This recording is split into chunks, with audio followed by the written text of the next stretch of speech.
What is up, YouTube? CricketSparrow19 here, coming with a deck profile.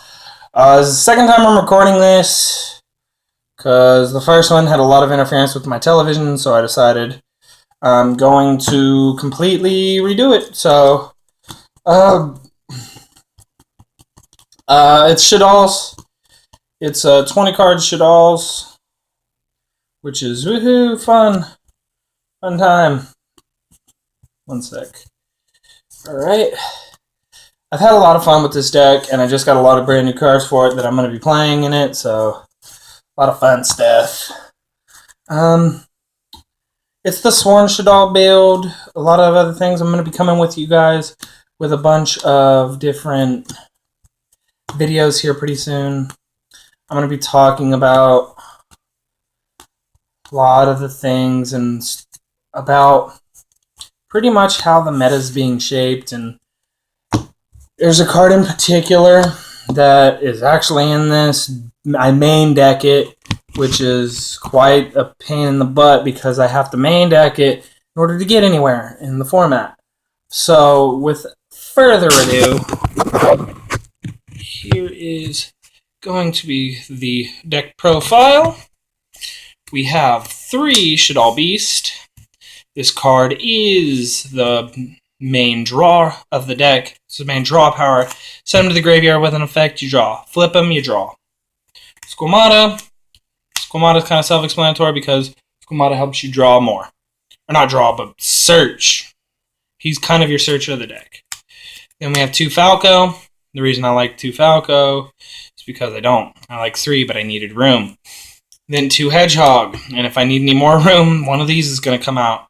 And it sucks being at 2 because it searches. It really searches everything. But with Squamata, you can send anything you want. On top of that, we're going to go with 2 Dragon because back row's a bitch.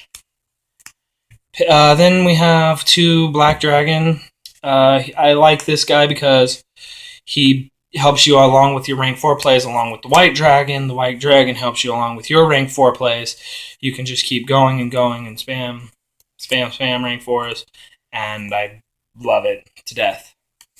1 BLS because it's BLS, and 1 Chaos Sork for very good reasons. Chaos Sork helps because this card's at 1. Here you go. 1 Mathematician because I don't have 3. 3 Raiden because it helps you mill. 2 Lila because it helps you mill. And 1 Wolf Felice because she helps you make plays. Now we'll move on to spells.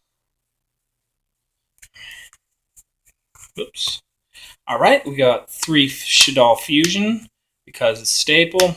1 Foolish Burial, 1 Charge of Light Brigade, self-explanatory, 1 Allure of Darkness, 1 Soul Charge to continue extending, and 1 Super Poly, so we can make our opponent cry. Super Poly's the best card, it's at 1 for a reason. Then, 2 Vanity's Emptiness.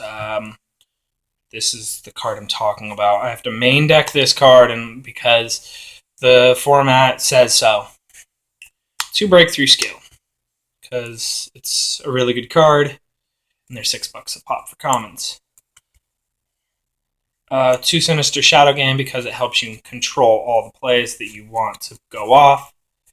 2 Wiretap because it helps stop your traps without stopping your own. That I like. 2 Deep Prison because Deep Prison helps you along with some plays. MVP, I'm going to say this right now. I think this card's going to start coming back this format because of Quiparfs. It helps you extend over Quiparfs. It helps you, they attack, you activate this. They don't GG. 1 Bottomless, 1 Solemn, 1 Compulse, 1 Torrential Tribute, and 1 Core. Core is really good because it helps you do a lot more things. We're going to go with the extra deck now. We're going to go 2 Construct and 1 Winda. Good GG. If you go through all these, you're GG. I think you might need some people play a second Winda. I think the deck has too little space to play a second window. One Leo, one Thought Ruler, gonna be good because people are playing Phoenix Wing, Wind Blast, and a lot of shit that targets. Although Raigeki is back, and that says cry. One Scrap Dragon, one Crimson Blader, because the reason I want to play Crimson Blader right now is because it's the reason why Ophion's back. One Red Jeweled Dragon Archfiend, one Goyo, one Armades. Armades is good because I've had people make him. You can't activate anything.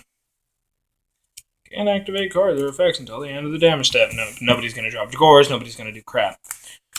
One Heartland Draco, because you play him for the same reason people played Cowboy. One Dragon Rebellion. I like this card a lot. He helped me win a game last night. One 101 Silent Honors Arc, because if you run out of your room for your 2 Castell, or not room, but if you run out of these, if you made both of these and you need to get over something in your opponent's field, 101 can do it.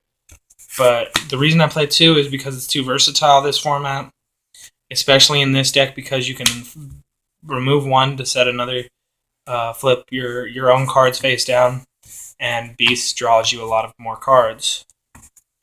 Then we go 1 Spell Shattering Arrow. I need a second one.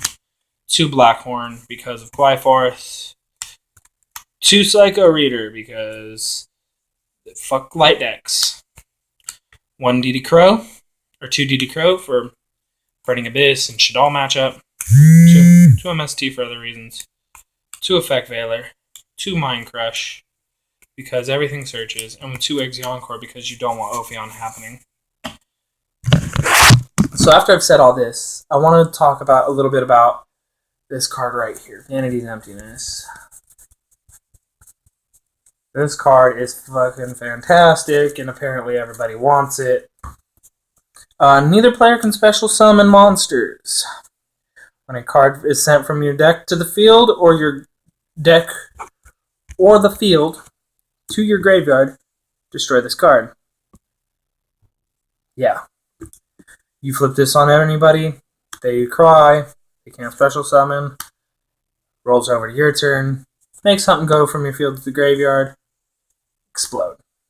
The reason this card is so good is because Glyforth, Shadoll Mirror Match, Burning Abyss, all this stuff requires a special summoning in order to go off. And any deck can be good if they have Vanities. Vanities is pretty much main deck these and you win. Or side deck these and you'll win the match. Because if you flip this, and if you get this card, you can probably win. Like, it helps you so much. There's a reason that it's a common and it's $20. Not to mention it is from Star Strike Blast, and we all know why that shit's short print set. Makes it hard, just like Glow Up Bulb did, which is another fantastic card that just got unbanned. Same with Raigeki. Meaning, pick up your ban cards. Goyo came off and everybody went nuts. There hasn't been anything banned in the last couple of formats, I don't think.